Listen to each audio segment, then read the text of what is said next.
सहनावतु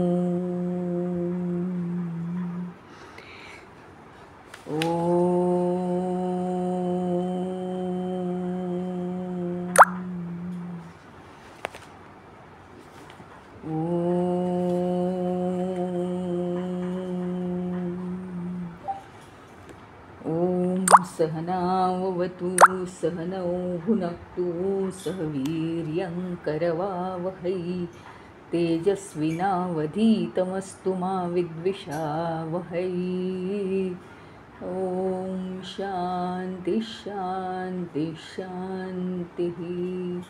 श्रीगणेशाय नमः। ॐ श्रीसरस्वत्यै नमः।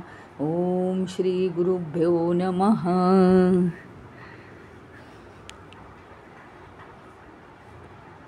वक्रतुंड महाकाय सूर्यकोटिसमप्रभ निर्विघ्नं कुरु मे देव सर्वकार्येषु सर्वदा।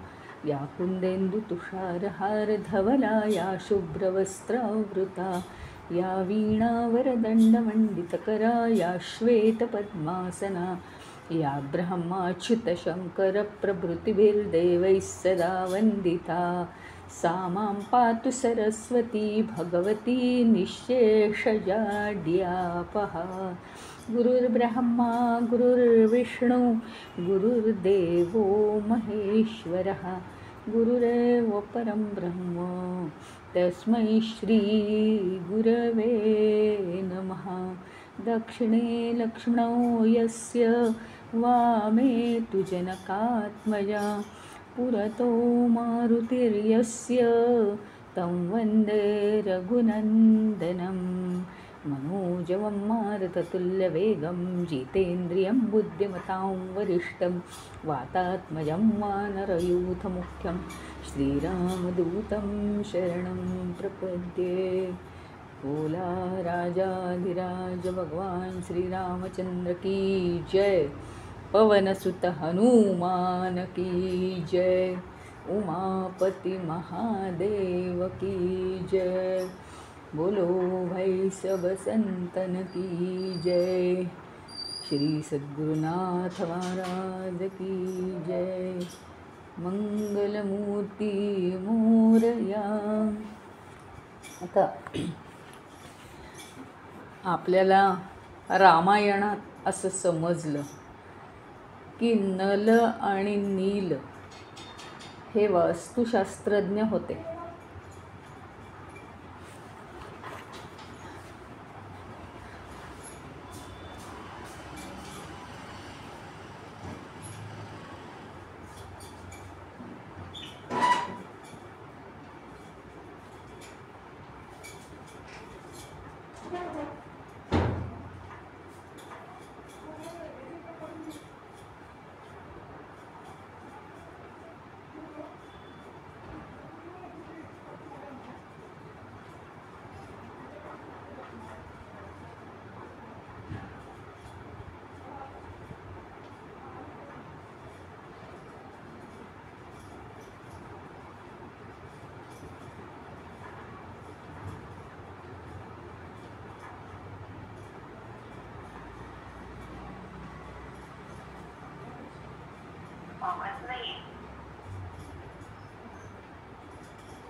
नल आणि नील हे वास्तुशास्त्रज्ञ आहेत असं आपल्याला कळलं.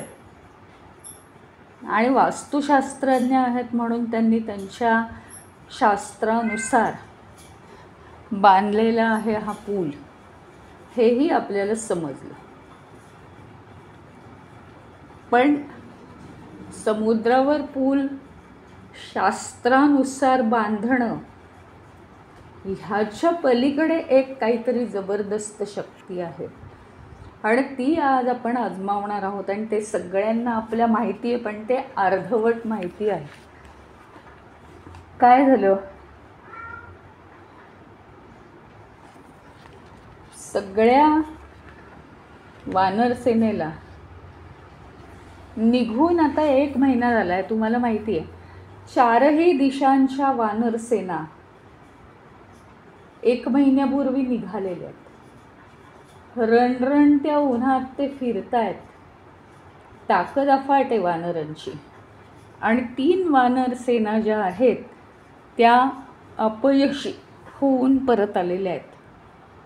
म्हणजे सगळी भिस्त शेवटी कशावर आहे तर या दक्षिणेकडे असलेल्या हनुमान ज्याच्यामध्ये आहेत, अंगद आहे, त्या तुकडीवरती सगळी भिस्त अवलंबून आहे. 1 महिना झाला ते फिरतायत. आत्तापर्यंत सीतेचा शोधच लागत नव्हता. आता संपाती भेटल्यामुळे सीतेचा शोध लागला आहे, हे बरोबर आहे. पण सीता कुठे हे माहीत असून सुद्धा तिथपर्यंत जाणं किती कठीण आहे. म्हणजे अक्षरशः सगळे सकाळपासून संध्याकाळपर्यंत, आपल्याला माहिती आहे त्या आदल्या दिवशी संध्याकाळी पोहोचलेले आहेत. तिथे त्यांनी विसावा घेतला. दुसऱ्या दिवशी सकाळपासून ते विचार करतायत की हा समुद्र पार कसा करायचा. ते त्यांना संध्याकाळ झाली, अतिशय वैतागलेले आहेत सगळे वानर. या समस्येवर तोडगा कसा काढायचा, हनुमानाला सारखं काय मनात येत होतं की त्याला तर म्हणजे काहीच कठीण नव्हतं ना, तो एकटा तर जात होता. म्हणजे मला एकट्याला तरी जाऊ दिलं पाहिजे सीतेला आणायला. श्रीरामांनी स्वतःचा मोठेपणा दाखवून बाकीच्याचं काही होऊ दे, पण सीता तर त्यांच्या ताब्यात पडेल. पण नाही, ते लोकापवादाप्रमाणेच वागणारे होते ना श्रीराम. आपल्याला माहिती आहे, लोकांसाठी राहणारे होते, ते स्वतःसाठी नाहीच. तर त्यालाही ते कबूल होणार नाही हेही हनुमानाला माहिती होतं. त्याच्या मनात हाही विचार येऊन तरंगला की या श्रीरामांना काय फार फार तर लक्ष्मणाला यांना घेऊन मी जातो ना, गरज आहे काय. श्रीरामांवर हनुमानाची एवढी श्रद्धा आहे की ते एकटे हे कार्य करू शकतात. मग का ते असं सगळ्यांची मदत घेत आहेत. त्याच्यामुळे ही जर अडचण निर्माण झालेली आहे की कसं जायचं पलीकडे एवढ्या मोठ्या वानर सेनेला घेऊन. पण त्याच्या मनात असंही आलं की श्रीराम काही उगीचच करणार नाही. दुसरी गोष्ट म्हणजे वानर सेनेच्या हातून प्रभूची काहीतरी एक विशिष्ट सेवा घडवायची असेल. त्याला काही ते गणित कळत चुकत नव्हतं. पण त्याला स्वतःला नुकतंच तो सीतेला भेटून आल्यामुळे त्याला काही ते कठीण वाटत नव्हतं. आणि इतकं कठीण नाही आहे तरी एवढी मोठी समस्या आणि आता काय करायचं तो विचार करत होता. पण वानर सेना मात्र काय झाली होती, हतबल झाली होती. आणि नेहमीच तो प्रमुख असल्यासारखं याच्यावर आपण काहीतरी तोडगा काढावा, याच्यावर आपण काहीतरी तोडगा काढावा हा विचार त्याच्या मनामध्ये येत होता. श्रीरामसुद्धा विचारातच पडलेले होते. हनुमानाला जसं काही आपल्यावर जबाबदारीचं दडपण आलं आहे असं वाटायला लागलं. आणि त्यालाच आता मार्ग काढायचा होता. हा मोठा प्रश्न अतिशय वैतागलेल्या हनुमानाने काय केलं माहिती आहे का, त्याच्यावर आपण काहीतरी तोडगा शोधू. अतिशय हतबलपणे तो महासागराकडे बघत होता. आणि त्याच्या हे लक्षात आलं सगळ्यांनी इतके महिनाभर कष्ट घेतलेले आहेत आणि इतक्या रणरणत्या उन्हात ते अगदी वैतागून गेलेले आहेत. म्हणजे सीतामाईपर्यंत पोहोचेपर्यंत त्यांची ताकद तर नष्ट नको न व्हायला. मग काय केलं त्याला, नेहमी बरं का अडचण आली ना, कुठलीही अडचण आली की श्रीराम श्रीराम श्रीराम असं म्हणायचं. जप तो मोठ्या मोठ्याने कशाचीही त्याला लाज वाटायची नाही. चालू करायचा. असं तो एका कोपऱ्यात एकटाच बसून जप करायला लागला. आणि काय कोसळलं आपल्यावर. आपण तर जाऊ शकतो पण हेच बाकीचे सगळे जाऊ शकत नाहीत. काय कोसळलं असा विचार करत त्याने श्रीराम म्हणत म्हणत एक दगड तिथला, काही नाही आपण नाही का सहज ते पोरं काहीतरी बोलत बोलत खेळत खेळत घेतात नदीकाठचा दगड, नदीत फेकतात, टॉंग टॉंग फेकत राहतात आणि ते कसे बुडबुड येतात, त्यांना त्याचीच मजा येते. तशी एक सवय असते ना काहीतरी हालचाली करायची. हनुमानही तसंच विचारात असताना आणि मोठ्याने श्रीरामाचं नाव घेत होता, एकटाच बसला होता, त्यामुळे कोणाला काही ऐकू येण्याचा प्रश्नच नव्हता. आता हा प्रश्न कसा सोडवायचा. नेहमीच तो श्रीरामाचं नाव घ्यायचं आणि त्याचा प्रश्न सुटायचा. तर त्यांनी असं श्रीराम श्रीराम म्हणत म्हणत एक त्या समुद्र तीरावरचा एक दगड घेतला आणि तो फेकला. आता हे बघा, तुमच्या माझ्या दृष्टीने एक खडा, हनुमानाची ताकद आपट, एक मोठा दगड घेतला. मोठा म्हणजे खूप मोठा नाही पण तरी एखादा दगड त्यांनी घेतला, हातात आपल्या बसेल एवढा, टाकला.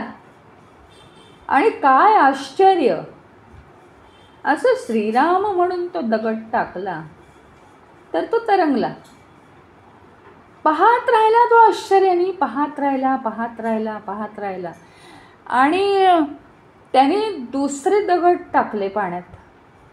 गोंधळलेल्या अवस्थेत दुसरा दगड टाकून बघतो, काही जादू आहे का या समुद्रामध्ये, काय झालंय का, श्रीरामांच्या सेवेला समुद्र धावून आलाय का, असं त्याला काहीतरी वाटलं. त्याने दुसरा दगड टाकला, तिसरा दगड टाकला, दुसरा दगड बुडला, तिसरा बुडला, अनेक दगड टाकले, बुडले. हनुमान काय करतो, का फेकतोय तो दगड. तर कोणी तिकडे त्या तरंगलेल्या दगडाकडे बोट दाखवायला लागले. तो दगड कसा तरंगला, सगळे वानरं दगड टाकायला लागली. हनुमानाच्या लक्षात आलं हे दगड नुसतं टाकत बसणं योग्य नाही. नेमका हा दगड टाकत असताना जो तरंगलेला आहे तेव्हा माझी मनस्थिती काय होती आणि मी काय काय केलं. कारण त्याला स्मृती खूप होती बरं का. आता मला नाही आठवत, आपण लगेच मोकळे होतो ना त्या जबाबदारीतून, तसं त्याचं नव्हतं. त्यांनी बरोबर आणि अतिशय तो अभ्यासूच होता म्हटलं तरी चालेल. त्याने सुरुवात केली आठवायला की मी नेमकं काय केलं होतं म्हणून हा दगड पहिला तरंगला.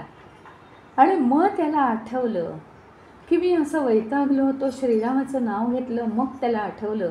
आणि मग त्यांनी सगळ्या वानरांदेखत श्रीराम श्रीराम असं म्हणत दगड पाण्यावर टाकायला सुरुवात केल्याबरोबर ते सगळे दगड तरंगायला लागले. वानरांना मोठा उत्साह आला आणि त्यांनी पण तेवढ्याच ताकदीने त्याच्या चेहऱ्याकडे पाहून त्याची जी भावना आहे श्रीरामांविषयी, पण एक मोठं कौतुकच म्हणायला पाहिजे की जी भावना हनुमंताची होती तीच भावना इतर वानरांची सुद्धा होती की आपल्याला सुद्धा असं आलं पाहिजे. आणि म्हणून त्यांनी सुद्धा मोठ्या श्रद्धेने श्रीराम श्रीराम म्हणत पाण्यावरती दगड टाकले, ते तरंगायला लागले. श्रीराम एका कोपऱ्यात उभे होते आणि ते अतिशय अचंबित झाले बरं का. काय झालं माहिती आहे का, त्यांना वाटलं ही वानरसेना बघा इतकं माझ्यासाठी करते आहे. हां, गंमत झाली सगळी विचारांची. ही वानरसेना माझ्यासाठी एवढं करते आहे आणि मी नुसता असा उभा, कसं दिसतं ते, मी पण यांना मदत करणार. आणि श्रीराम आहेत ना, काय होतं माहिती का, ज्याचा प्रॉब्लेम असतो तो कसा असतो, त्या प्रॉब्लेमला चिकटलेला असतो. दुसऱ्याचा प्रॉब्लेम सोडवता येतो आपल्याला. त्यामुळे श्रीराम थोडेसे गोंधळलेले होते आणि त्यांना हे समजलं. हनुमंताचा आवाज त्यांनी ऐकला पण त्यांना ते दाखवायचं नव्हतं, मोठेपणा नव्हता दाखवायचा स्वतःचा. हा माझं नाव घेऊन पाण्यात दगड टाकतो, त्याची श्रद्धा अफाट आहे. त्यांनी वानरांनाही शिकवलं आहे तसं. आणि बघा त्यांचीसुद्धा श्रद्धा मारुतीवर एवढी आहे की त्याच्या रामांच्या श्रद्धेवरनं जेवढे हे दगड तरंगतात तसे इतर वानरांच्या सुद्धा श्रद्धेने हे दगड तरंगतात. तर श्रीरामांनी स्वतःचं नाव घेतलं आणि दगड पाण्यात टाकला आणि तो दगड बुडाला. ते गोंधळून गेले की मी या वानरांना मदत करू शकत नाहीये. जे गणित श्रीरामांना सुटलं नाही ते हनुमंतांनी सोडवलं. हनुमंत गुडघ्यावर बसला, त्यांच्या चरणांवर डोकं ठेवलंय त्यांनी आता, आणि त्यांनी सांगितलं, प्रभू तुम्ही एवढे मोठे आहात, तुम्ही संपूर्ण जगाचा, संपूर्ण या भौतिक गोष्टींचा मनातून त्याग केलेला आहे, म्हणून तर तुम्ही वनवासात आलेला आहात. तुम्ही जे टाकाल ते सगळं बुडून जाणार आहे. तुम्ही दगड टाकणं म्हणजे दगडाचा त्याग करणं आहे. तो या एवढ्या मोठ्या समुद्रात राहील का? शिल्लक तो बुडूनच जाणार. पण आम्ही सगळं जग मोहित झालोय सगळ्या जगाने, आणि तुमच्या नावाने जे आम्ही टाकू ते तरंगेल, ते तरंगेल. प्रभूचं नाव घेऊन आपण तरतो, हे या गोष्टीवरनं कळलं. म्हणजे प्रभूचं जर नाव घेतलं, सगळ्या गोष्टी आपल्या कशा असतात, सगळ्या गोष्टी कशा असतात आपण स्वतःकडे आकर्षून घेतो. सगळ्या गोष्टी अशा असतात आणि त्या आकर्षून घेतलेल्या गोष्टी सगळ्या बुडणाऱ्या असतात. थोडंसं क्लिष्ट आहे. ज्या गोष्टीचा आपण मोह करतो त्या सगळ्या गोष्टी बुडणाऱ्या आहेत. केवळ आणि केवळ जर आपण सर्वसामान्यांनी प्रभूचं नाव घेऊन काय केलं तेच तेवढं तरंगतं. प्रभूचं नाव घेऊन आयुष्य घालवलं तर तेच तेवढं तरंगतं. हनुमानाने आज आपल्याला केवढा मोठा धडा शिकवला. श्रीराम आश्चर्यचकित झालेले आहेत तिथे आता. आणि नुसतं दगड फेकून हनुमान म्हणाला काही उपयोग नाही.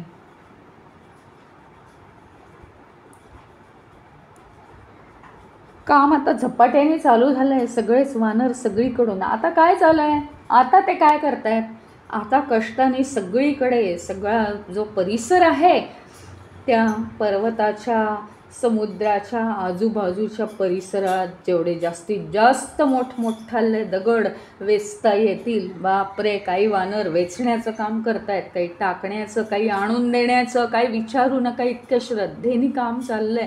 सगळे अतिशय थकून गेलेत तरी ते करतातच आहे. स्वतःकडे लक्ष नाही. शेवटी त्या परिसरातले सगळे दगड संपलेले आहेत. सगळे दगड संपले. हनुमंताला मोठा प्रश्न पडला. आता हनुमान हा एकटाच बरं का, दक्षिण उत्तर समुद्रावरनं. ज्यावेळी तो पहिल्यांदा गेला, एकदाच गेला होता सीतेचा शोध लावायला, तिथून तो एकदाच परत आला होता. आता तुम्हाला गंमत सांगते. हनुमान सारखा इकडून तिकडे तिकडून इकडे, दक्षिण उत्तर समुद्र आहे तो, दक्षिण उत्तर सारखा फेऱ्या मारत होता. उत्तरेकडे हिमालयावर पोचला. इतके पर्वत दिसले. काय करावं, दगड काही कुठे दिसत नाही. आणि 2-2 दगड, 4-4 दगड हे कसे आणायचे. मग त्यांनी खूप मोठे पाषाण आणून टाकले आणि काही वानरसेनेला आणून दिले. मग वानरसेनेचे हाल झाले ना. मग त्याला एक कल्पना सुचली की एक पर्वत अतिशय सुंदर दिसतोय, तिथे सौंदर्य आहे. हिमालयावरती अनेक पर्वत आहे, त्यांच्यापैकी एक पर्वत अतिशय सौंदर्य आहे त्याच्यावरती. पक्षी, प्राणी, पक्षी, वृक्ष सगळे असं. तर त्यांनी तो पर्वत उचलला आणि तो पर्वत आणला मोठ्या कष्टाने इकडे. तेवढ्यात नल आणि नील यांनी त्याला निरोप दिला की सेतू बांधण्याचं काम पूर्ण झालंय हनुमंत. तर काय झालं माहिती आहे का, त्याने तो पर्वत जो डोक्यावर उचलून आणला होता ना, थोड्या वेळाने असं ऐकल्याबरोबर हनुमान चिंब भिजला. पण कशाने माहिती आहे, थंड पाण्याने नाही, कोमट पाण्याने. त्याला काही कळे ना, पर्वतातून सगळ्या धारा लागल्या होत्या, पर्वतातून धारा लागल्या होत्या. हनुमान कमालीचा भक्त होता. तो सगळ्या निसर्गाशी बोलू शकत असे, श्रीरामांप्रमाणेच. कारण नाही तरी यज्ञातूनच निर्माण झालेली ही मुलं आहेत. पर्वताशी तो बोलायला लागला, तू इतका चिंब भिजलेला कसा? अरे पर्वता, तुझ्या डोळ्यातून पाणी येत आहे, कसले हे अश्रू, तुला काय झालंय, तू कोण आहेस नेमका? तेव्हा त्यांनी सांगायला सुरुवात केली पर्वताने त्याला, माझं नाव गोवर्धन पर्वत आहे, गोवर्धन. आणि मी आज वाट बघत होतो की श्रीरामांच्या सेवेला मला जाता येईल, आणि माझा हिरमोड झाला आहे. जर मला श्रीरामांची सेवाच करायची नाही आहे तर माझ्या जगण्यात तरी काय अर्थ आहे? हनुमंताला मोठं वाईट वाटलेलं आहे. आणि आता तो पर्वताला त्याने तिथेच जरा ठेवलंय बाजूला, आणि तो धावत श्रीरामांकडे गेलेला आहे. श्रीरामांना हे पर्वताचं जे वाईट वाटलेलं आहे ते त्यांनी सांगितलं. श्रीरामांनी सांगितलं, काही हरकत नाही, अजून थोडासा थांब, याचं काम पूर्ण झालेलं आहे. आत्ता सेतू बांधण्याचं काम सध्या पूर्ण झालेलं आहे. ह्याच्याही पेक्षा चांगलं काम मी तुझ्याकडनं करून घेईन. माझं काम या एका अवतारात संपणारं नाही आहे. तर मला दुसरी कार्य करण्यासाठी मला दुसरा अवतार घ्यावा लागणार आहे. त्यावेळी तुझा नक्की उपयोग करून घेईन मी. आणि ज्यावेळी मी श्रीकृष्णाचा जन्म घेईन त्यावेळी मी तुला नक्की सेवेची संधी देईन. हे म्हटल्यावर त्या पर्वताला अतिशय आनंद झालेला आहे. आणि तो पर्वत मग त्याला पुन्हा हनुमानाने त्याच्या मूळच्या जागी नेऊन ठेवलेलं आहे. आपल्याला प्रभूची सेवा करण्याची त्याला संधी मिळाली. अतिशय खुश झाला. आणि इकडे सेतू बांधण्याचं काम पूर्ण झालं म्हणून वानरसेनासुद्धा आनंदाने आता लंकेत पोहोचलेली आहे.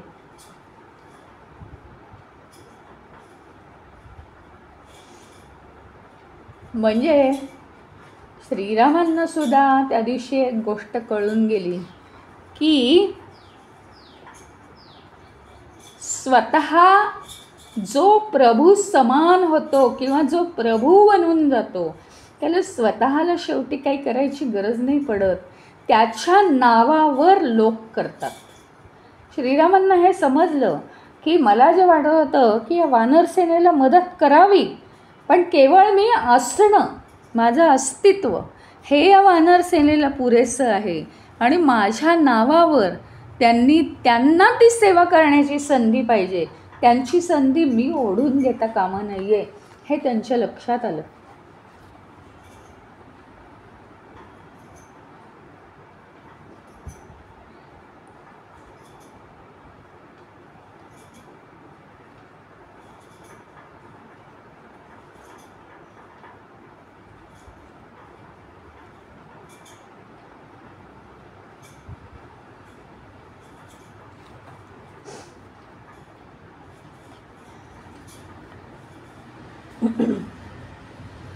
आणखीन एक आपल्याला अशीच माहीत नसलेली एक गोष्ट आहे. प्रत्येक वेळी आहे ना, म्हणजे तितकीच श्रद्धा, तितकीच युक्ती महत्त्वाची, तितकंच प्रसंगावधान महत्त्वाचं, तितकी शक्ती महत्त्वाची. जिथे गरज आहे तिथे उर्मटपणा करून ज्याला त्याला धडा शिकवण्याची ही जी हनुमानाची शक्ती आहे, ही सर्वसामान्यपणे आपल्याला कुठेही पाहायला मिळत नाही. याचं आता या गोष्टीमध्ये आपल्याला प्रत्यंतर येणार आहे. काय झालं, राम रावण युद्ध जेव्हा जुंपलं होतं त्याच्यात एक विशेष प्रसंग झालेला आहे. आपल्याला माहिती आहे अनेक महत्त्वाचे राजे, प्रहस्त किंवा अजूनही रावणाचे भाऊ, रावणाचे सख्खे भाऊ, रावणाचे चुलत भाऊ, एक विभीषण सोडला तर कुंभकर्ण, इंद्रजितसुद्धा मारला गेला. आणि कुंभकर्णसुद्धा मारला गेला. तसं त्या मानाने म्हणजे काय होतं, कुंभकर्ण 6 महिने झोपलेला असायचा, फारसं डोकं नव्हतं, म्हणजे तो मला या राज्याचा राजा बनायचं वगैरे असा तो रावणाच्या मध्ये नव्हता फारसा, कारण त्याला बुद्धी कमीच होती. झोपून काय होतं माहिती का, बुद्धी कमी होते. 6 महिने झोपलेला असायचा, त्याच्यामुळे त्याची काही अडचण नव्हती, त्यामुळे तो रावणाचा जरा आवडता होता, त्या मानाने प्रिय होता. आता कुंभकर्ण गेल्यावर रावणाला जरा मोठा धक्का बसलेला आहे. मोठा धक्का बसलेला आहे की आता करायचं काय. आणि असंच आपलं त्याला सेनापती ठेवलेलं होतं त्यांनी, प्रमुख सेनापती. आता रावणाचे अनेक सेनापती खलास झालेले आहेत आणि संपूर्ण राक्षसी साम्राज्य जे आहे त्यातले अनेक शूर सेनापती आता गेलेले आहेत. त्यामुळे त्याला पुनर्बांधणी करायची गरज होती. पण काय म्हणजे एवढा खमकेबाज संपूर्ण लंकेतल्या राक्षसांचा प्रमुख सेनापती कोणाला करावं, ते काही रावणाचं काम नाही आहे, असा त्याने विचार केला. तर एक यांच्याकडे सुद्धा, राक्षसांकडे सुद्धा एक वाली म्हणून आहे बरं का. हा जो वाली आहे ना तो रावणाचाच भाऊ आहे, रावणाचाच तो भाऊ आहे.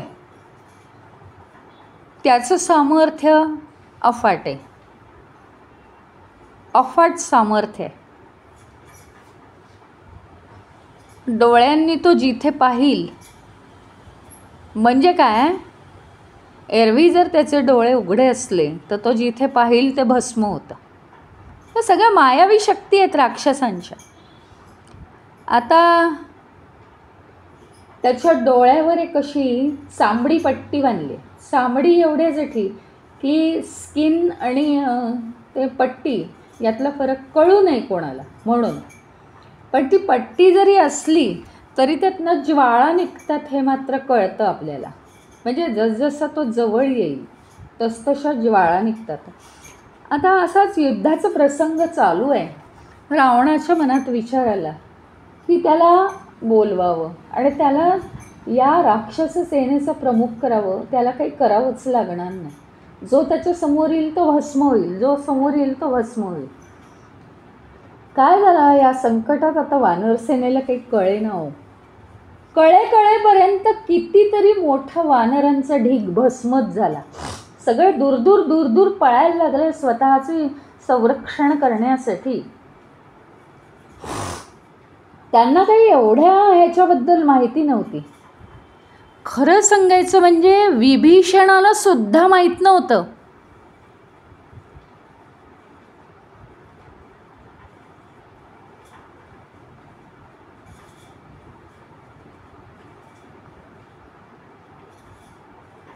आणि विभीषणाला म्हणजे हे माहिती नव्हतं की पाताळामध्ये या युद्धाच्या धामधुमीत तेवढ्यात तो रावण पाताळामध्ये ह्याला जाऊन भेटून आलेला. आणि एरवी हा संतासारखा शांत वाली राक्षस, एरवी हा संत सज्जन असल्यासारखा, काहीच करायचा नाही. तो पाताळात जाऊन बसायचा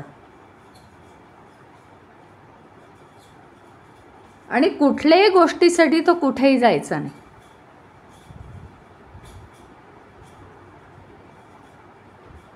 आता काय झालं, याचं नाव काय होतं माहिती आहे लोकांना समजण्यासाठी.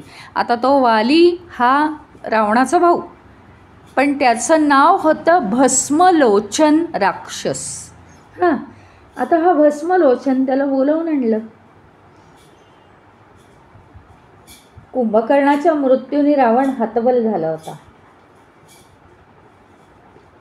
इतका हतबल झाला, इतका संतापला होता, आपल्याच राक्षसांना ठार करत होता रावण.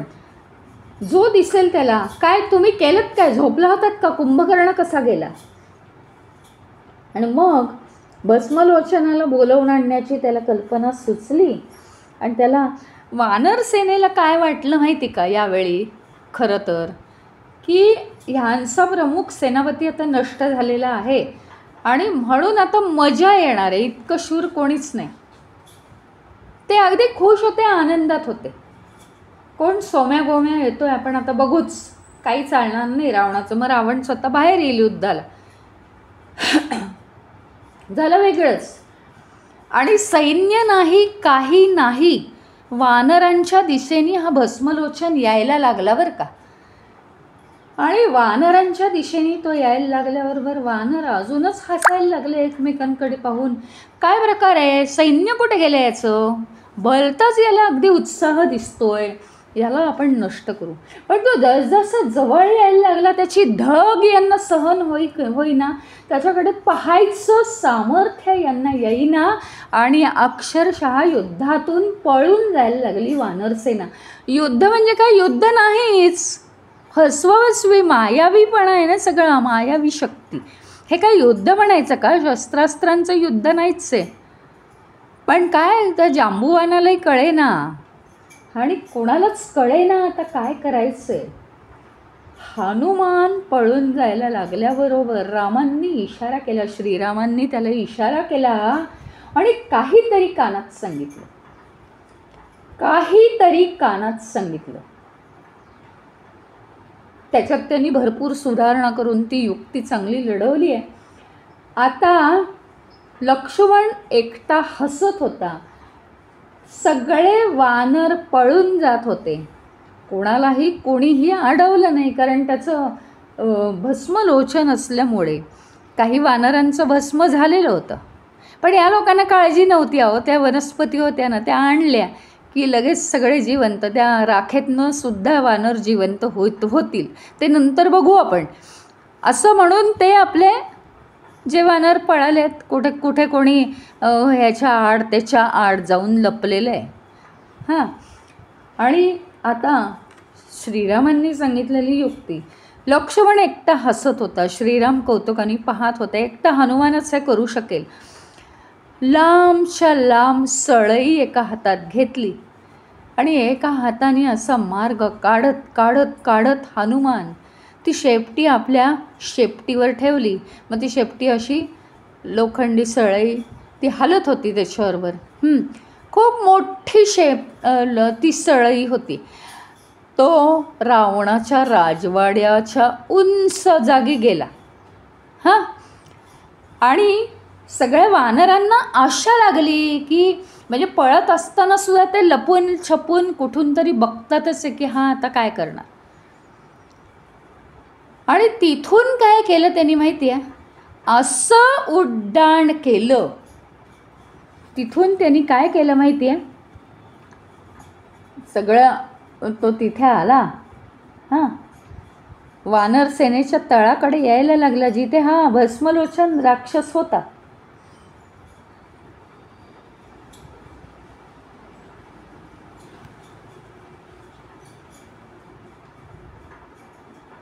आता त्यांनी डोळ्यांवरची पट्टी काढल्यामुळे खूपच सगळीकडे हाहाकार उडाला बरं का.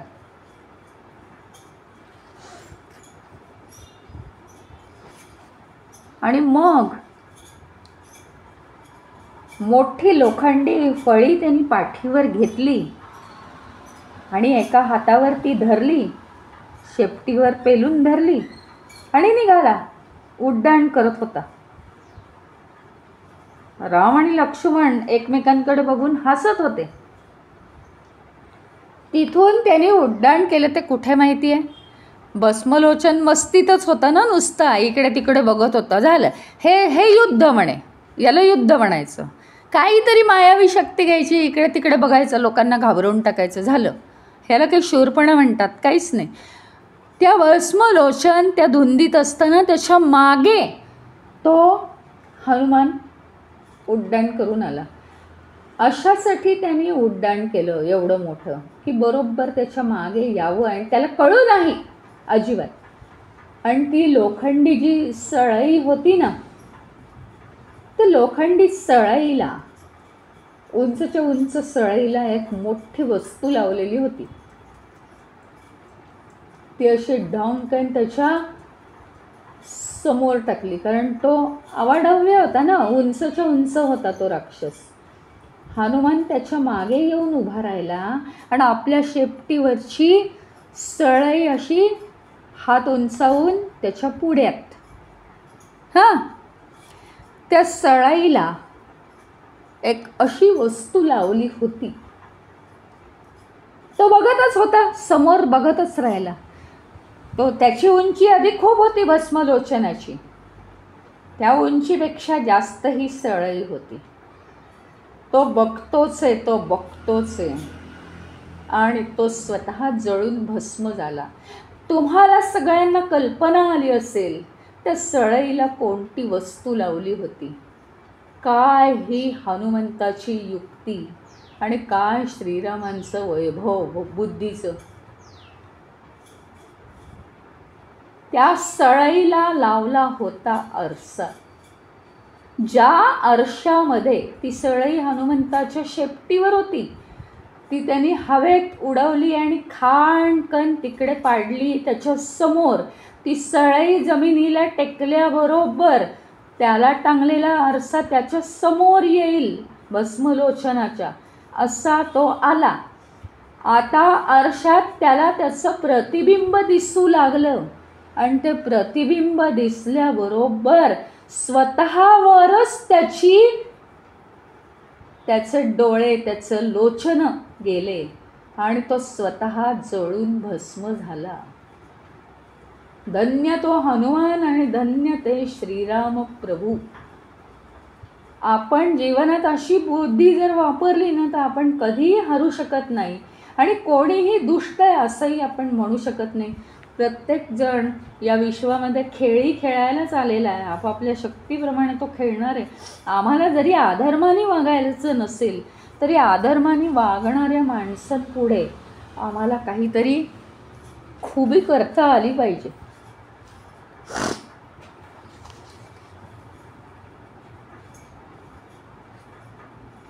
आता ही गोष्ट आपल्या कुणालाही माहिती असेल असं मला वाटत नाही, पण सगळीकडे हनुमानाच्या वेगवेगळ्या युक्त्या किंवा वेगवेगळ्या शक्तीचा, सिद्धीचा वापर मात्र आहेच, याला मानलंच पाहिजे. म्हणजे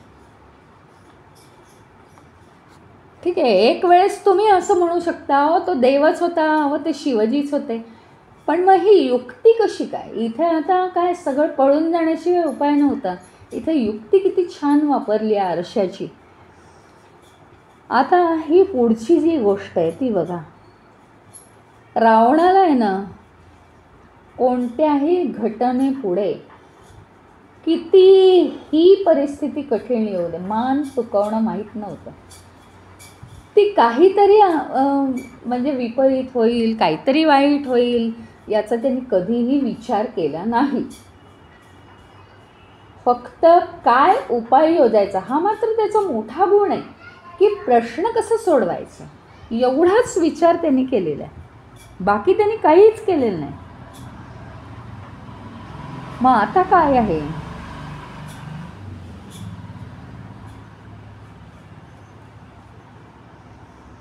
की ही गोष्ट आहे ना विभीषणाने येऊन यांच्या सैन्यात येऊन सांगितलेली आहे. आणि हनुमानाला ना विभीषण अशा वेगवेगळ्या युक्त्या, की आता रावणाच्या मनात हे बरं का, पण हे तू त्याला साधू देऊ नकोस, कसं ते तुझं तुला माहिती. कारण विभीषण एक राक्षस आहे, त्याच्याकडे मायावी शक्ती आहेत. मायावी शक्तींचा वापर त्याने आयुष्यात स्वतःसाठी कधी केला नाही. मायावी शक्तींचा वापर त्याने केला तर त्याला प्रत्युत्तर मायावी शक्तीने मिळणार होतं रावणाकडून, म्हणूनही तो वापर करत नव्हता. तिसरी महत्त्वाची गोष्ट म्हणजे स्वतःच्या भावाला मारणं हे त्याला कधीच करायचं नव्हतं. तो काय अधर्म आहे. त्याच्यामुळे स्वतःच्याच लोकांना तो मारणार नव्हता, अलिप्त राहून यांना मदत करणार होता फक्त. प्रत्येक वेळी आता हनुमान एवढा कर्तबगार आहे म्हटल्यानंतर त्यांनी काय केलं, तर प्रत्येक वेळी हनुमानाला सांगायचं, आता रावणाचा हा डाव आहे बरं का, ते तू पूर्ण होऊ देऊ नकोस. तुम्हाला माहिती असेल एका सैन्यामध्ये एकदा लढाई चाललेली असताना, युद्ध चाललेलं असताना तो हा नाही का काय इंद्रजित गेला आणि देवीचा यज्ञ केला. तो यज्ञ होऊ नाही दिला ना. हा आला लक्ष्मणाला तिथे घेऊन, तो यज्ञ पूर्ण होऊ नाही दिला. विभीषण घेऊन आला आणि त्याचं सगळं सिक्रेट त्यांनी लक्ष्मणाला सांगितले होते. म्हणजे अशी त्यांनी पुष्कळ कार्य केली. त्याचप्रमाणे तो रावणाच्याही गोष्टी सांगत होता. तर आता काय झालं बघा, एक दिवशी विभीषणाबरोबर हनुमानाने सखोल चर्चा केलेली आहे. आता एक जगावेगळा प्रकल्प काढलेला आहे हां, की आजपर्यंत मला चंडीने धोका दिलेला नाही, देवी चंडी. आणि त्या रावणाने ठरवलेलं आहे काय वाटेल ते झालं तरी चालेल, आता हे करायचं. आणि विभीषणाने सांगितलं काय वाटेल ते झालं तरी चालेल, हा रावणाचा कट तू अजिबात शिजू देऊ नकोस, काय वाटेल ती आयडिया कर, मला माहीत नाही. अशा सूचना मिळाल्या की हनुमान इतका खुश की आता काहीतरी आपली बुद्धी आणि शक्ती वापरायची आणि श्रीरामांची सेवा करायची. मुख्य म्हणजे अंगभूत कसबी, म्हणजे स्वतःच्या अंगातले गुण अनेक होते हां. आणि झटक्यात तो काय केला, त्यांनी तो रावणाच्या राजवाड्यात शिरला. आता त्यांनी काय केलं, हनुमानाने माशीचं रूप घेतलं. माशी, त्यांनी जरी छोट्या माशीचं रूप घेतलं तरी तो स्वतः व्यवस्थित माणसासारखा वगैरे, त्याला सगळं दिसत होतं क्लिअर कट. त्यांनी माशीचं रूप घेतलं आणि भिंतीवर बसून राहिलं आणि सगळं पाहत होता की काय झालं काय झालं काय झालं.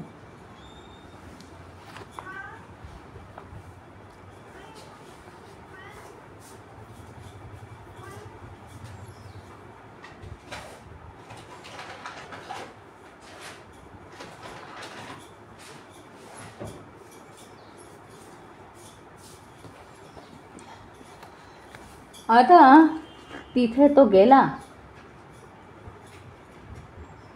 तर तो बाहेर पडण्यासाठी जागा शोधायला लागला.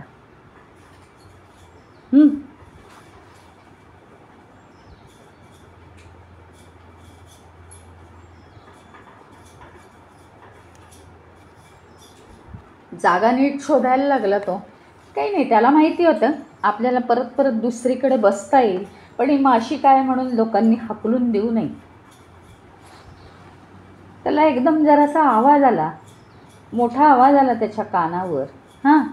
त्यांनी जरा बघितलं तर काय झालं, एक दार असं उघडलं गेलं त्याचं बरं का. आणि कोणीतरी ते हळूच दार उघडलं आणि ते बंद करून घ्यायला लागलं. आता त्याला आत्ताच्या आत्ता निर्णय घ्यायचा होता, दार क्षणार्धात बंद होणार. त्याच्या आत तो आत शिरला, खोलीच्या आत प्रवेश केला त्यांनी. ज्या खोलीत काहीतरी बोललं जात होतं त्या खोलीच्या आत प्रवेश केला. तिथे काय चाललं होतं तर चंडीचं स्तोत्र म्हटलं जात होतं. चंडीचं स्तोत्र 108 वेळा म्हणा, 121 वेळा म्हणा, 1000 वेळा म्हणा वगैरे असं असतं. तर यांनी काय केलं होतं, हनुमानाला दिसलं. धक्कादायक होतं हे, म्हणजे त्याचे रिझल्ट्स नक्की येतात. तिथं कोण बसलं होतं माहिती आहे चंडी स्तोत्र म्हणायला, तुम्हाला आश्चर्य वाटेल. बृहस्पती देवता तिथे बसलेली होती. का, अनेक वेळा यांनी देवांना हरवलं होतं आणि सगळे देव रावणाला घाबरत होते, म्हणून तर श्रीराम जन्माला आलेत ना. सगळ्याचं शेवटी मूळ ते आहे. बृहस्पतींना घाबरून स्वर्गातून इथे आणून ठेवलेलं होतं सगळ्याचा हा नायनाट करण्यासाठी. आणि ते तिथे बसून चंडी स्तोत्र पठण करत होते. अनेकदा वाचून त्यांचं पाठ झालं होतं. देवांचे गुरु बृहस्पती काही करू शकत नव्हते. आणि आश्चर्य वाटेल म्हणजे ते रावणाच्या बाजूनी कसे. त्यांनी आजूबाजूला नजर टाकली, खोलीत कोणीही नव्हतं त्यांच्याशिवाय, आणि त्यांना इथं बसवलं होतं खोलीचं दार बंद करून. त्यांच्या शेजारी कडक पहारा होता की त्यांनी उठून पळून कुठे जाऊ नये किंवा त्यांच्यावर कोणी हल्ला करू नये, कोणी इथे येऊ नये. कडक पहारा यांचा, राक्षसांचा. आता बृहस्पतींच्या वागण्यावरून दिसत होतं की त्यांच्या इच्छेने हे होत नाही आहे, त्यांची इच्छा नाही आहे असं करण्याची. पण काय करणार, रावणाला सगळेच देव घाबरत होते. आता हनुमानाने काय केलं, माशीचं रूप बीप काही नाही, माशीचं रूप दिलं सोडून. नाही, माशीच्या रूपात तो आत्ता काय केलं त्यांनी, पोथीवर बसला. माशीच्या रूपात पोथीवर बसला आणि काय केलं माहिती आहे का, म्हणजे एकदा त्याने असं केलं, कुठली तरी धुळीवर बसून तिथली धूळ त्या पोथीच्या ओव्यांना, मंत्रांना लावली, तर दिसेनाशा झाले अक्षरं. नंतर त्यांनी काय केलं माहिती का, कधी कधी पान उलटलं की माशी असून सुद्धा जोरात पाय रोवून त्याच्यावर धरले, ते पोथी फाटली. तिथे त्या ठिकाणी 2-3 अक्षरं अशीच गेली. पण हनुमानाला असं कळलं की हे आपण करून काही उपयोग होत नाही आहे. कारण काय माहिती का, त्या हे जे आहेत बृहस्पती, त्यांची ती पोथी पाठ आहे आणि ते पाहून म्हणतच नाही आहे, आता काहीतरी दुसरं करायला पाहिजे. त्यांनी इकडे तिकडे बघितलं.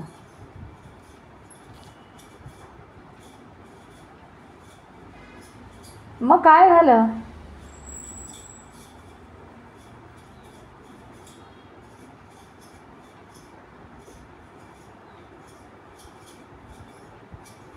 थोडंसं त्यांना विस्मरण झालं तरी शब्द त्यांना परत परत आठवत होते. हेही त्यांनी बघितलं, त्यांची स्मृती कुठे जात नाही आहे. तो आता इकडे तिकडे बघायला लागला. हा राजवाड्याचा जो कक्ष आहे तो मोठा आहे, तसा म्हणजे पळाय बिळायला जागा आहे तिथे. हां, खूप प्रशस्त, मोठाच्या मोठा भाग होता. हनुमानाला असंच हवं होतं, मोठी जागा हवी होती. त्यांनी सगळ्या पहारेकऱ्यांकडे नजर टाकली बरं का एकदा, आणि त्यांनी आता एक खेळी करायचं ठरवलं. त्यांनी माशीचं रूप टाकून दिलं आणि मोठ्या राक्षसाचं रूप घेतलं. आता मोठा राक्षस झाला. अचानक सगळीकडे आरडाओरडा. ती पोथी वाचायचं सोडून बृहस्पती तर घाबरलेच, म्हणजे ते घाबरतच होते. पण रावणाने त्यांना तुम्हाला सुरक्षा मिळेल असं म्हणून आणलं होतं इथे. घाबरतच होते ते राक्षसांमध्ये यायला. पण हा राक्षस आता आपल्याला खाईल का काय, आपल्याला मारेल का काय. ते ओरडून जोरजोरात पळायला लागले. पोथीमध्ये आता काय आलं, अडचण निर्माण झाली. पोथी वाचायची थांबली आणि कोणी येण्याच्या आत राक्षस अदृश्य झाला आणि पुन्हा माशी झाला हनुमान. वातावरण सगळं संतप्त झालं होतं. बृहस्पती घाबरून इकडे तिकडे पळत होते. जेव्हा हनुमान राक्षस होता तेव्हा तोही काही क्षण त्यांच्या मागे जोरजोरात सणासणा पळत सुटला. आरडा ओरडा. ते पहारेकरी, त्यांनाही काही सुचेना. नाही, पोथीमध्ये काय झाली, अडचण निर्माण झाली ना, आणि हे सगळं व्हायच्या आत कोणाच्या हातात सापडू नये म्हणून पुन्हा एकदा तो माशी बनला.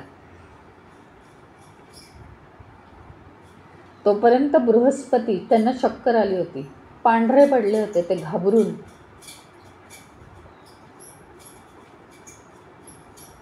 आणि झपाटलेल्या माणसासारखे ते वागायला लागले. त्यांची स्मृती त्यांना येत नव्हती. तिथून पळायला लागले तर त्यांना रस्ता मिळेना. आता कुठे जावं, कुठे जातं, खूपच धक्का बसला होता त्यांना. आता काय केलं माहिती का, पुन्हा जर रावणाने त्यांना पकडून आणलं पोथी वाचायला तर काय करायचं.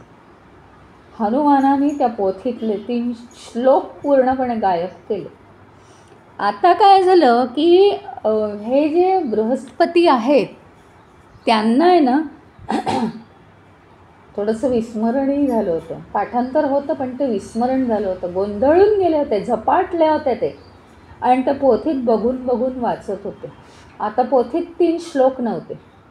त्यामुळे चंडीची ही पोथी आहे ती नीट न वाचली गेल्यामुळे चंडी आता कोपली. चंडी कोपली आणि तिने शाप दिलाय.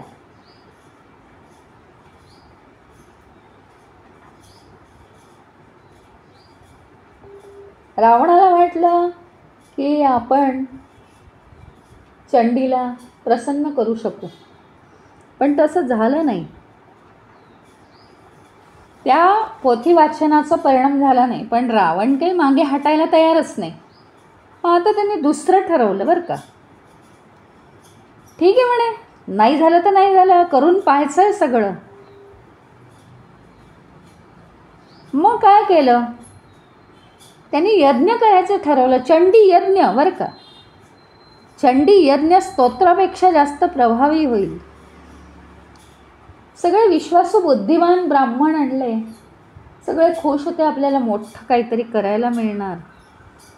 आता त्या यज्ञामध्ये एक अतिशय छोटा असा उंचीने लहान पण अतिशय बुद्धिमान, तीक्ष्ण, तेज असलेला असा ब्राह्मण नवीनच एक आला. आणि एवढा मोठा यज्ञ रावण महाराजांसाठी करायचा आहे, तर मी त्याच्यात भाग घेऊ इच्छितो. आता तो तरुण आणि लहान असल्यामुळे सगळ्या ब्राह्मणांना कौतुक वाटलं. बरं, जणू काही 10 हात आहेत आपल्याला, अशा रीतीने तो यज्ञाची मांडणी बिंडणी काही विचारू नका. ते सुरुवातीचे मंत्र, यज्ञाची मांडणी सगळंच त्याला माहीत होतं. दणा सगळंच करायला लागला तो. बरोबर, सगळे आश्चर्यचकित होऊन पाहत राहिले. तासनतास जे यज्ञाची तयारी करतात, सगळी एवढी सामुग्री घेऊन कंटाळ येईपर्यंत रात्रंदिवस काम चालतं. ते अगदी चटाचट हेच तो जे म्हणेल ते हे ब्राह्मण त्याच्या हातात आणून द्यायला लागले. त्यांनी भराभर मांडणी केली, यज्ञाचे मंत्र म्हणायला सुरुवात झाली बरं का. हे सगळं झालं. अतिशय तो म्हणजे इतका चाणाक्ष ब्राह्मण कसा काय आला इथे, सगळ्यांना आश्चर्यच वाटत होतं. सगळं तो जे मागेल ते त्याला ते देत होते.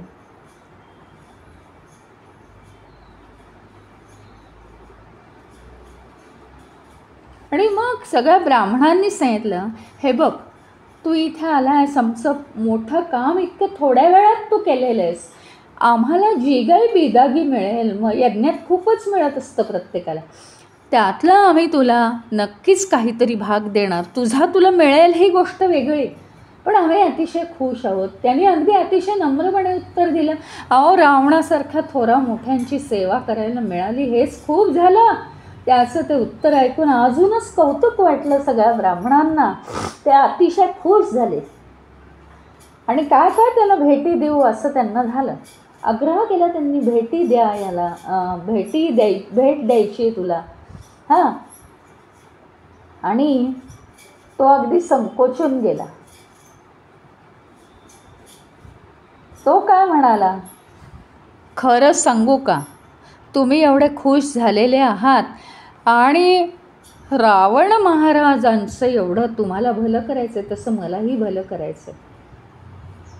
एकच माझी विनंती आहे, मला तर तुम्ही काही देऊ नका, पण मी जे सांगतो ती एक गोष्ट स्वीकाराल ना, तर या संधीचं सोनं होईल, सोनं. आणि म्हणून त्यांनी सांगायला सुरुवात केली की ही जी पोथी आहे ना, हे जे यज्ञाचे मंत्र आहेत ना, हे यज्ञाचे मंत्र, त्याच्या शेवटच्या मंत्रामध्ये एका अक्षराचा आपण बदल करावा, बाकी सगळे मंत्र जसेच्या तसे म्हणायचे. याला किती कळतंय, किती निष्णात आहे हा, अतिशय हुशार आहे असं म्हणून ब्राह्मणांनी सगळ्या त्याचं कौतुक केलं. कारण बाकीची तर त्याची हुशारी होतीच, कुणाला जमणार नाही इतक्या स्पीडनी, इतक्या गतिमानतेने तो काम करत होता. आणि त्यांनी त्याच्या हुशारीने छाप पाडली होती. दिसायला अतिशय छोटा पण कीर्ती महान होती त्याची. हां, तर त्यात स्तोत्रामधला काय बदल करावा विचारलं ब्राह्मणांनी. तो म्हणाला, हा हे अक्षर काढून का हे अक्षर लिहा. हा हे अक्षर काढून का हे अक्षर लिहा. म्हणजे एवढीच माझी मागणी आहे असं तो म्हणाला.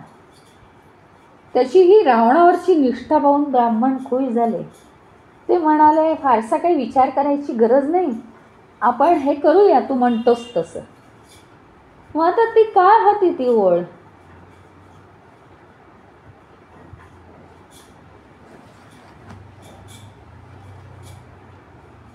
जय त्वमा देवी चामुंडे जय भूलार्थकारिणी.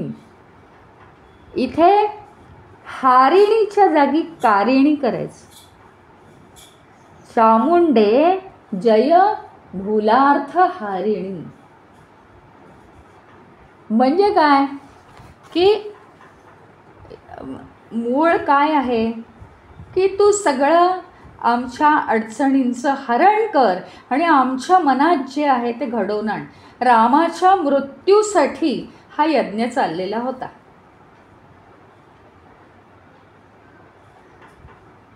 रामाच्या मृत्यूसाठी हा यज्ञ चाललेला होता. यातला अजून एका ठिकाणी वाचलेलं गुपित तुम्हाला सांगते की श्रीरामांना प्रत्यक्ष मृत्यू देवतेने, आता शेवटच्या क्षणी मृत्यू देवता जी आली होती ते आपल्याला सगळ्यांना माहिती आहे, आपण थोड्याच दिवसांपूर्वी रामायण ऐकलेलं. परंतु राम जेव्हा लंकेत होते युद्धाच्या वेळी, म्हणजे हे युद्धापूर्वीची गोष्ट आहे तर, किंवा युद्धामधली गोष्ट आहे ही, तर वेळ काढून हा यज्ञ करत होता. त्यावेळी मृत्यूदेवतेने श्रीरामांना स्वतः सांगितलं होतं, तुझ्या मृत्यूचं अन्न रावणाच्या लंकेत शिजतंय, पण तुझा तो काळ आलेला नसणार आहे. तुझ्या मृत्यूचा तो काळ नाही. तर ते कसं परतवून लावता येईल ते बघतो. आणि म्हणून केवळ हे झालं. तर इथे काय आहे, चामुंडे जय भूतार्थ हारिणी असा शब्द आहे. जय भूतार्थ हारिणी, तुझा विजय असो, पण तू कशी आहेस, भूतमात्रांचं अडचणी हरण करणारी आहेस. आणि त्याच्याऐवजी त्यांनी हाच्या जागी का लावायला लागला, तर जय भूतार्थ कारिणी, भूतांना अडचण येईल असं वागणारी तू आहेस. चामुंडा देवी अत्यंत संतापली, क्रोधित झालेली आहे ती, आणि हा यज्ञ फोल ठरलेला आहे. प्रचंड संताप आलाय, तिच्या डोळ्यातनं आग निर्माण झाली. सगळा यज्ञ आपोआप जळून खाक झाला. रावणाला वाटलं अपशकुन झाला. अवतीभोवतीचं सगळं राख झालं, राख भस्मसात. आणि तो जो बटू आहे, छोटा दिसणारा जो ब्राह्मण आहे, बुटका दिसणारा, त्याच्या ओठांवर स्मित हास्य होतं ही राख झालेली पाहून. आणि तो तिथून अदृश्य झाला. तो होता हनुमान. छोटंसं रूप घेऊन तिथून तो निघून गेलेला आहे.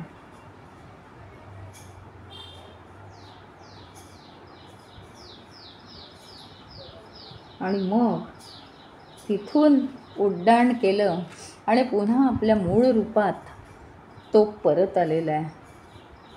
अतिशय आश्चर्यकारक गोष्टी. केवढं श्रीरामांवर प्रेम.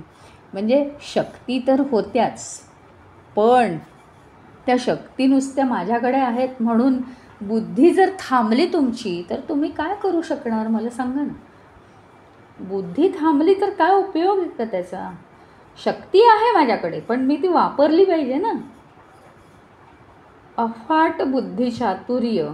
कोणत्या वेळी कोणतं, अरे मला पाहिजे ते रूप मला घेता येतं, पण कोणत्या वेळी कोणतं रूप घ्यायचं. एखाद्याला आपले मूड पाहिजे तसे बदलता येतात, एखाद्याला नाही येत. तो रागात की रागातच, खुशीत की खुशीतच, हसत की हसतच सुटला, रडत की रडतच. पण एखाद्याला सारखे आपले मूड बदलता येतात. पण कुठे नेमका कोणता मूड ठेवला तर दुसऱ्याकडनं कामं करता येतील, करून घेता येतील, हे जसं आपल्याला कळावं लागतं. नेमकं चातुर्य आहे माणसाकडे, पण ते वापरण्याची क्षमता, योग्य वेळी योग्य युक्ती सुचली पाहिजे. हे हनुमानाकडनं अगदी शिकण्यासारखं आहे. आणि खरोखरी म्हणजे श्रीरामांवर एवढं प्रेम की कोणत्याही स्थितीत त्यांचं कसं भलं करता येईल आणि वाटेल ते तो करू शकतो. यज्ञाचे मंत्र म्हणू शकतो. म्हणजे पहा ना, अस्खलित.